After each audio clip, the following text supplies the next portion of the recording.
ปึ๊บเคยเห็นเตียงเคยเห็นเตียงเลยตลอดโอ้หุ่นแล่นขึ้นไปเบิ่งเนาะจ้ะ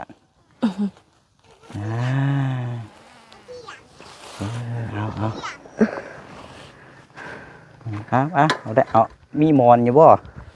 นี่เรามียังตัวนี้ผักนัวง่อยมีบ่ผักนัวกะเอาอันนี้แพบเด้ออันชาเทเด้อ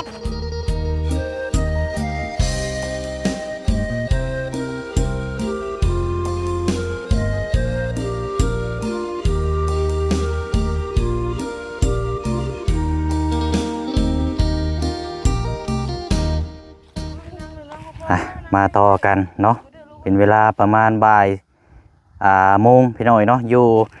บ้านส่งขึ้นกับนครไก่ซอนพรหมวิหารแข้งสวรรณเขตเนาะเขามาหาครอบครัวทั้งสาวเทแม่ลูก3ลูก4กำลังจะเกิดขึ้นเร็วๆนี้แหละพี่น้องเนาะพวกนี้กับก่อนจะเดินทางขึ้นเซโปนกับพอดีนี่แหละพี่น้องเนาะทาง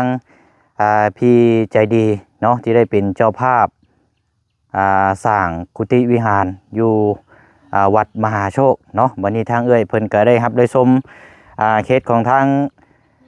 สาวเทนี่แหละพี่น้องเนาะลูกกาลายแถมก็ยังสิคลอดอีกว่าซั่นเนาะก็เลยโอ้ยทางเพิ่นก็ได้ให้ทางผู้เชี่ยวนี่ซื้อสะแนนเนาะหรือว่าเตียงกะเกียมเวลาเราจะคลอดลูกนั่นแหละพี่น้องเนาะแล้วก็ซื้อแนวอยู่แนวกินแนวอยากมานำเนาะตามด้วยปัจจัยนำเนาะพี่น้องเนาะกราบสบายดีและสวัสดีพ่อแม่พี่น้องเบิดสุขุสุคนพบเจอกันอีกคือเก่าเด้อพี่น้องเนาะบรรยากาศนี่ครึ้มฟ้าครึ้มฝนเนาะจะว่าบ่รอดซ้ำประจักพี่น้องเนาะฮ้อนเอาซ้ำป้าเหือแตกเหือแตนพี่น้องเนาะมาถ่าทั้งครอบครัวเพิ่นนี่ประมาณ20นาทีนี่แหละพี่น้องเนาะเข้ามาบ่มีไผมีซอยม้อยพอดีให้ทางในบ้านนี่แหละเนาะหรือว่าทางญาที่เพิ่นได้ติดต่อมาก่อนหน้าบ่เสียงให้เพิ่นโทรนำให้เราพุ่นแลพี่น้อยอยู่ป่าอยู่ลงพุ่นเนาะไปทางให้มองเราไปรับจ้างนั่นแหละ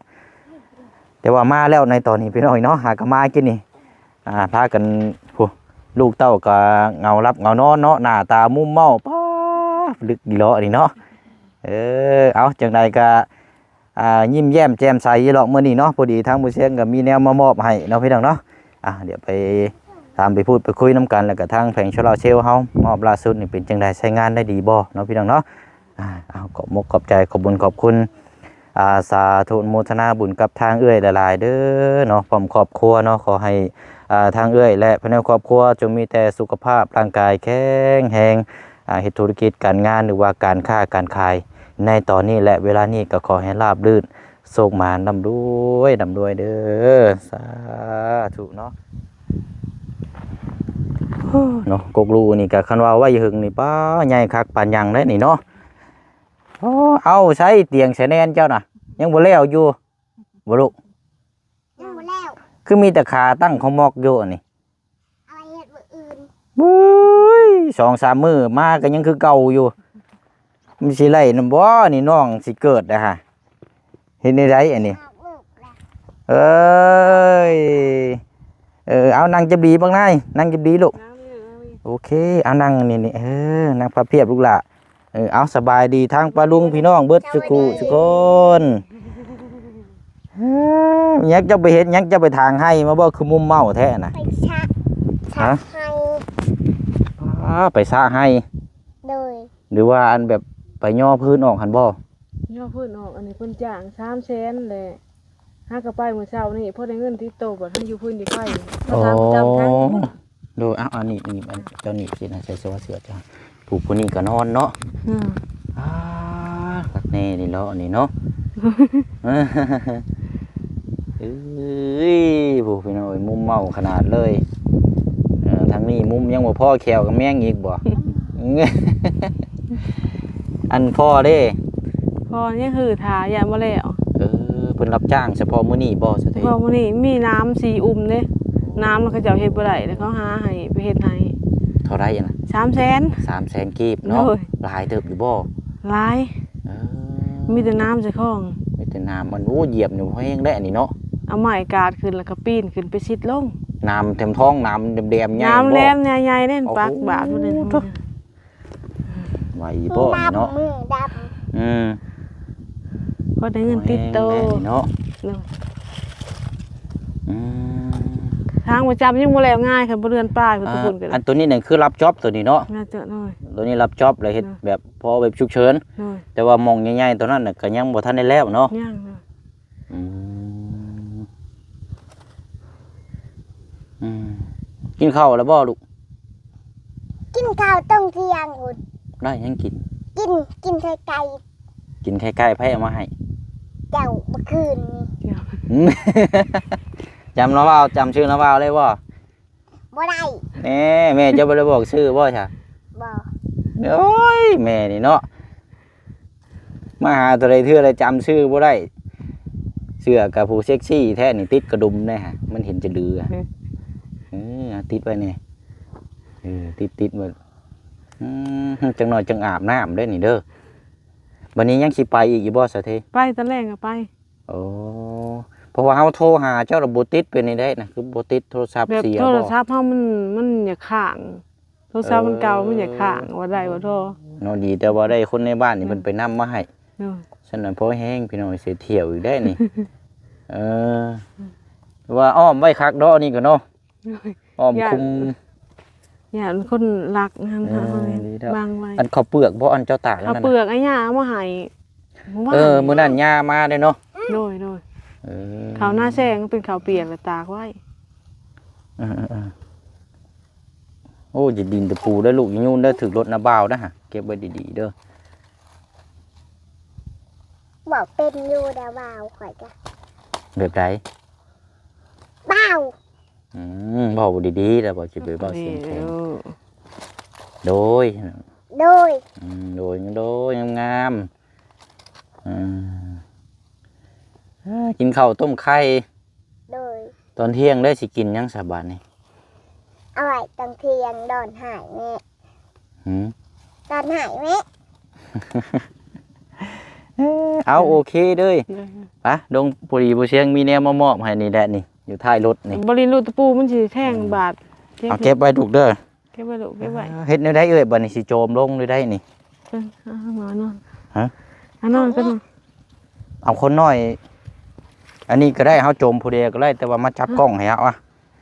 มานายมาจับลูกมาพี่มาดูมา เอาปูนอกแหละนั่นไง นี่มาจับนำบ่เชียงนี่มานี่จับนี่บุเชียงสิเอาลงนี่อ่ะมาจับกล้องนี่นี่เจ้าจับนี่ก็เด้งเด้อนี่เบิ่งนี่เด้อบ่เป็นหยังเอ้ยเจ้ายืนอยู่หั่นละอันนี้แหละยืนอยู่นิ่งๆเด้อ จับให้ผู้เชี่ยงไว้ เด้อบ่เสียงสิแก้เองหรอกยากหรอกโยมได้ดอกชะมินะพระชัยไปเอามีดอยู่ดุเอามีดอยู่กระตูบไปไปลูกไป เอาเทิงหัวพวกแม่เอาหายมั้ยอย่าบ่เทิงอยู่เทิง เคยเห็นเรียนยายเล็ดนั่นตัวเลยค่ะ เอามีดมาเด้อมีดมาปาดนี่มันก็จะพอผูกแน่น บ่ดื้อลูกบ่ดื้อใช่เลย มีบ่ เอา ไม่ก็บ่ค่อยลังเลยพี่น้อย เชี่ยง ว้าวจนชุดเสียงกะแอมอยู่ในคอพุมาเฮ้ยเบิ่งเด้อ เคยเห็นเรียนยาย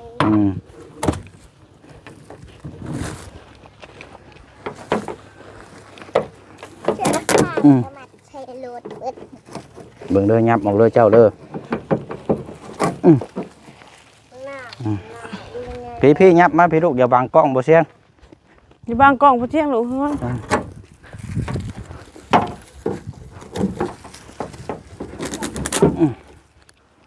อะไรแล้วบัดนี้อ่ะพี่เอาเอ้ย เด็กข่อยเห็นอ่านดาว ได้มั้ย เบิ่งปึ๊บเคยเห็นเตียง เคยเห็นเตียงเลยแต่ว่า หูแล่นขึ้นไปเบิ่งเนี่ยไปขึ้นไปเบิ่งเอาไปนั่งเพิ่นแหละอันด้วยขึ้นล่างมือเยอะฮะเจ้าว่าสีคอดบัดนี้ม่วนนั่งเตียงม่วนโอ้หักเลยนี่เนาะอันนี้แบบย่างดีเด้อนี่ไปเดี๋ยวมีตัวเดียว อยู่หมองที่เฮาเคยซื้อนี่400,000กีบเตียงนี่ได้นี่เนาะ400,000นั่งดีๆลูกนั่งดี นี่นั่งสมอไม่หล ๆนั่งดีๆใส่อันลูกเจ้าผู้ร้อยได้ซะ นอนเลยทั้งแหละ เอาไปจมแล้วมาพี่ก็ได้ไปเอามานอนนี่แหละเดี๋ยวนั่นโพดพี่น้องเว้ยเดี๋ยวมุดสิไตนะเนาะผู้บ่มื้อนี้ก็ใครแน่เอาลูกมานอนเตียงพี่บัดนี้โอ้ยเนาะจ้ะ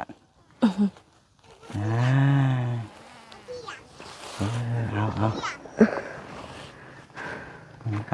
อาได้เอามีมอนอยู่บ่ให้เรามาหมุนได้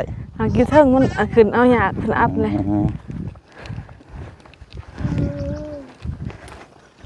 เอาเรานอนตรงนี้ก่อนก็ได้อายับน้องเลยลูกให้น้องนอนนำ มืออื่นข่อยนั่งกินข้าวในเตียง คือนั่งกินข้าวอยู่นี่เลยโอ้ดีโอเคบ้านนี้มายังบ่พอเด้อบ้านนี้เอามาเอาเครื่องก้อนบ้านนี้มาลูกมา2คนเลย1ช่อง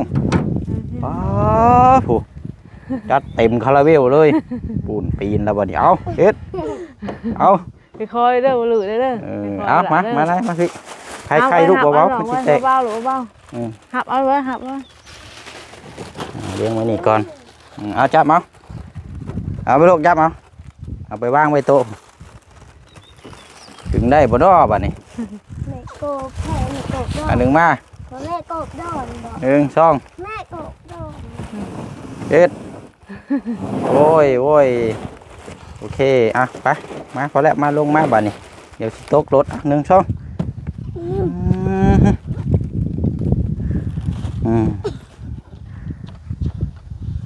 เอาไปเดี๋ยวเบิ่งเครื่องน้ำกันพี่น้องว่าสิมีอย่างแน่โอเค อยากกินขนมและ เอามานั่งพี่มา นั่งเอาเว้ย พี่มานั่งเลี้ยงกันงามๆนั่งเลี้ยงกันงามๆพี่เนี่ยมาพี่ก็ได้มันบ่เรื่องหรอกเบิ่งก่อนเด้อเดี๋ยวบ่แจ้งบอกชี้แจงก่อนเด้อว่ามีหยังแน่อันนี้แม่นหยังอันนี้น่ะตอบบ่ถูกบ่ให้เด้อ ว่ามันม่วนหรือว่ามันดี บ่ม่วนอันนี้เล่ ขนม นี่เด้ ขนม โอ้เก่งเนาะไม่ยั้งชาตัวนี้ มักพริก มักพริกว่าดังๆเด้อ มัก เอา ฉันไล่ นี่ฉันไล่อยู่นี่ ฉันไล่ เอาเดี๋ยวเลี้ยงไว้นี่ก่อน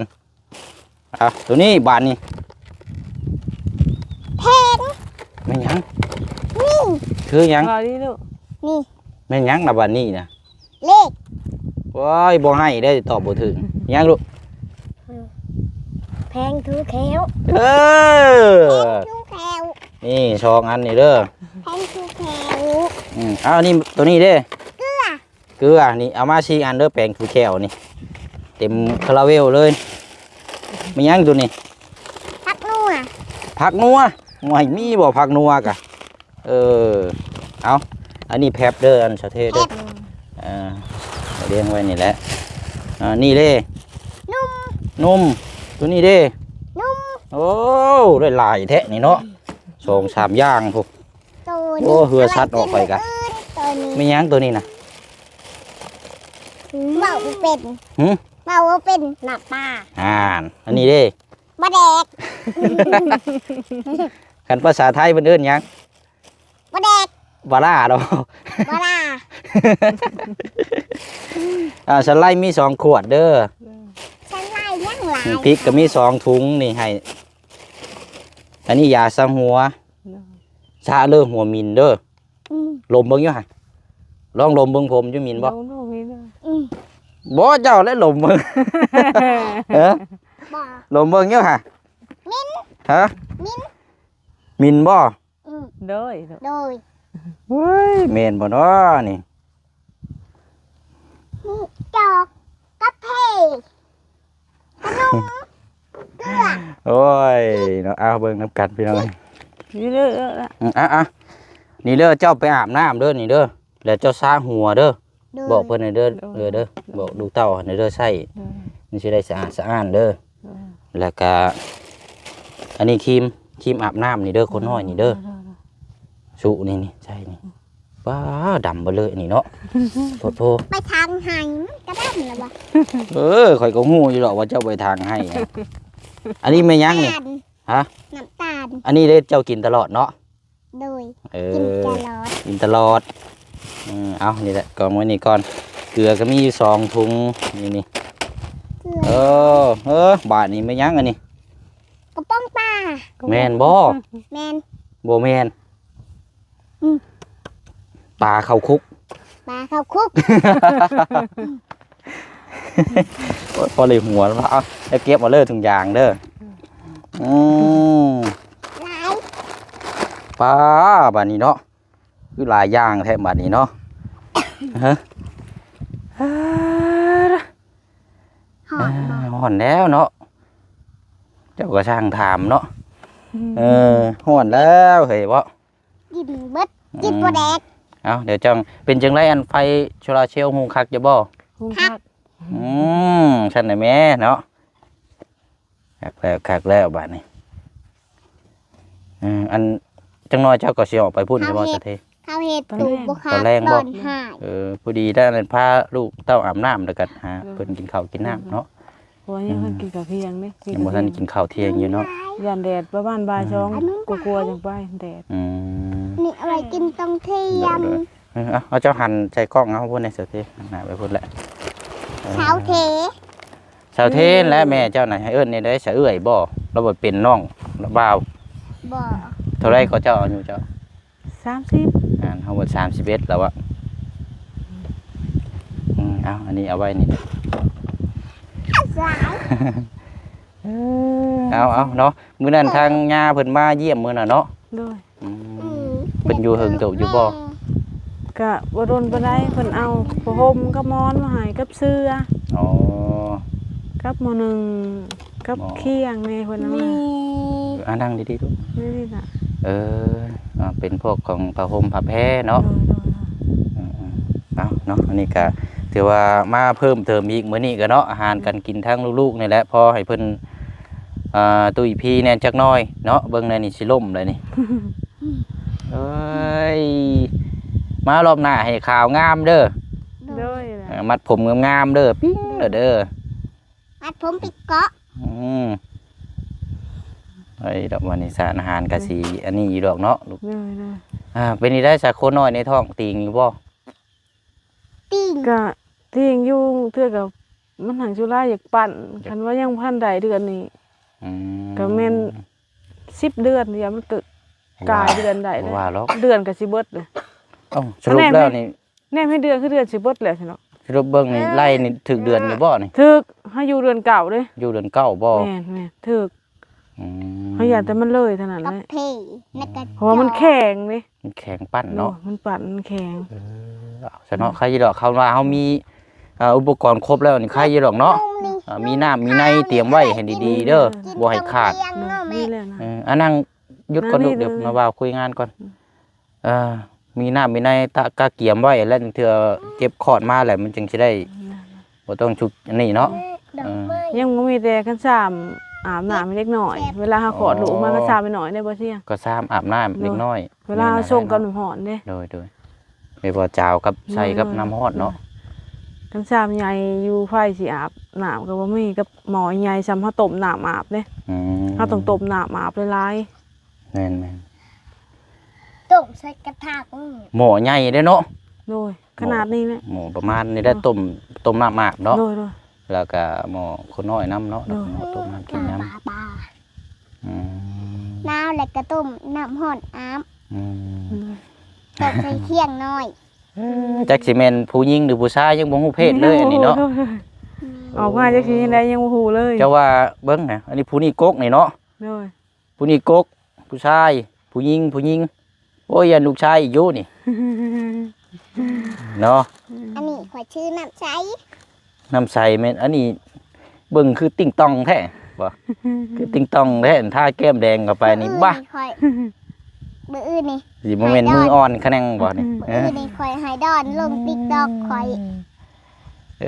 เอาโอเคเนาะเบิ่งก่อนพี่น้องเอ้ย เงินร้ายบ่ หึ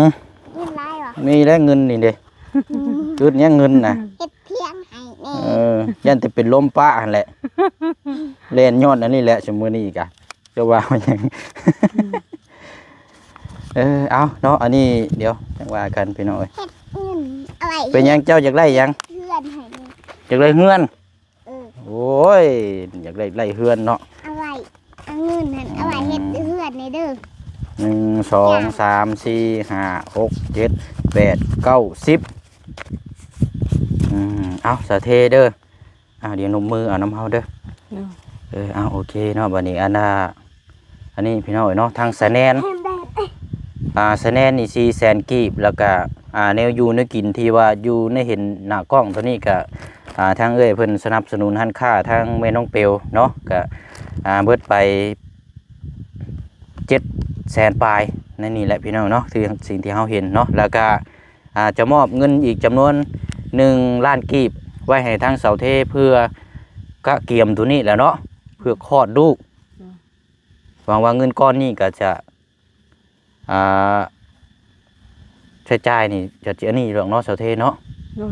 เก็บไว้หั่นแหละเด้อเอาไว้ เวลาเฮาไปหาหมอหาหมอ แม่นเพื่อฉุกเฉินได้ตั้งแต่คลอดอยู่นี่บ่ได้ก็หาคนในบ้านพาไปหาหมอเนาะเก็บไว้เนาะอันนี้ทางเอ้ยเพิ่นอยากช่วยทางนี้เด้อทางคนน้อยเด้อโดยเอานมมือเอาน้ำเฮาเด้อ ขอบคุณ โอ้ยเอาเนาะโอเคพี่น้องเอ้ยเนาะเอาเดี๋ยวทางจุมเจ้าจังหน่อยจังพากันกินนมเด้อแต่ว่าก่อนอื่นต้องไปอาบน้ำก่อนเด้ออาบน้ำให้สะอาดแล้วจังพากันมากินเด้อ ครีมก็มี ฮะ ครีมก็มี ครีมก็มีแล้วเนาะครีมกับขาวอาบนั่นแหละ โอเคเด้พออันนั้นโบแซงมอบเงินให้ทางแม่เลยเด้เจ้าอยากได้ยังก็ เงิน อยากได้เกิบ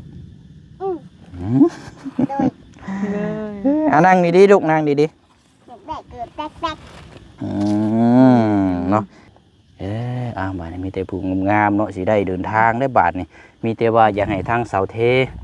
ฝากขอบมกขอบใจขอบบุญขอบคุณหรือว่าอวยพรอวยไส้ให้ทางเอื้อยใจดีเนาะเพิ่นบ่ให้ออกสื่อประสงค์ออกนามเด้อเพิ่นเบิ่งอยู่ในตอนนี้เด้อเนาะ ขอบใจเด้อให้ห่างให้มีเด้อให้ลุงให้เรื่องเด้อให้มีกูเก่าเด้อให้อยู่ดีไม่แห้ง โอ้ย ความได้บ่มีความเจ็บบ่ไหนเด้อให้อยู่ดีไม่แห้งได้ให้มันให้ยืนได้มื้อนี้ซับนี้มื้อหน้าให้ร้ายกว่านี้คือเก่าเด้อ ๆเด้อ ถูกเอาเนาะเอาใช้ผ้าใส่อยู่เว้าอยู่ลูกขอบใจเพิ่นอยู่ ใจเพิ่นไว้ ขอบ ไว้ ใจ อยู่ดีไม่แห้งลูก อยู่ดีไม่แห้ง หาเงินได้หลายลูก หาเงินได้หลาย สาธุเด้ ใจ อ เด้อ ซื้ ซื้ อ อ เด้อ ขอบใจเด้อซื้อขนมอีหลา ซื้อขนมให้ เอาเก่งแล้วโอเคไปบัดนี้พากันเมียนจัดแจงเอาเองเด้อบ่เสียงสิได้เดินทางก่อนบัดนี้ไปดุกไปพากันรถเอาสบายดีป้าลุงก็ลูกสบายดีป้านกอันพี่น้องก่อนเร็วเอาวางก่อนนุ่มมือน้ำลูกล่ะนุ่มมือน้ำ ไปดี เด้อโดยเนาะป้าบ้านนี้เนาะโอเคไปพี่น้องได้เดินทางต่อก่อนบ้านนี้เนาะผ้าฝนก็คึมๆเนาะจะว่าสิตกช่ำบ่จักอันนี้เนาะก็ถือว่านี่แหละพี่น้องเนาะแนวกินแนวอยากแนวอยู่เนาะพอได้เหมือนเท่าอย่างอื่นก็มีอย่างเพิ่มเติมก็จังว่ากันอันนี้กับพี่น้องเนาะนี่ก็ต้องขอบมกขอบใจขอบบุญขอบคุณทางเอื้อยและก็ทางพร้อมครอบครัวหลายๆเด้อเนาะขอให้บุญกุศลนี้กลับคืนหาทางเอื้อยเนาะบ่ว่าสิเฮ็ดธุรกิจการงานหรือว่าการค้าการขายก็ขอให้บุญกุศลสู่สุขโยเนาะขอให้บุญนำคำสู่คิดสิ่งใดขอให้ได้สิ่งนั้นปรารถนาสิ่งใดก็ขอให้ได้สมมุ่งมั่นปรารถนาเนาะนอนรับก็ขอให้ได้เงินหมื่นนอนตื่นก็ขอให้ได้เงินแสนเงินล้านเด้อเนาะพบกันในคลิปหน้าคลิปนี้บ๊ายบายเด้อพี่น้องเด้อเดินทางพบกันอยู่เซโปนพี่น้องเนาะสบายดี